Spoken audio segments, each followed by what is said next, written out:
Welcome to Man Does Tech, where I solve the problems you didn't even know you had. You already have the app and mic permission. Now start the call.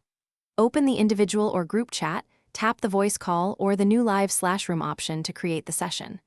Once done, invite people by tapping add or share link.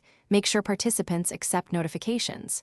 If you see a banner for audio settings, open it and confirm microphone and speaker are active. This gets you into the session quickly and avoids permission delays, so everyone can join without troubleshooting later. Once in the voice chat, focus on audio control and moderation.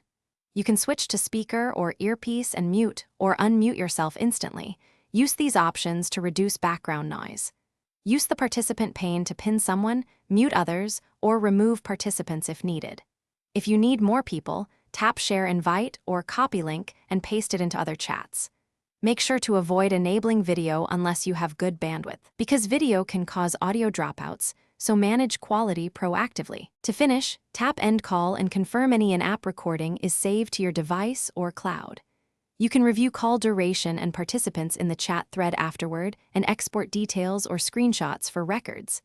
If audio was poor, first toggle microphone permission and restart WhatsApp, then switch networks or reconnect Wi-Fi. If one person can't hear others, have them close background apps and rejoin the call. These steps wrap up the session and give you a quick fix path if something goes wrong. Thanks for watching.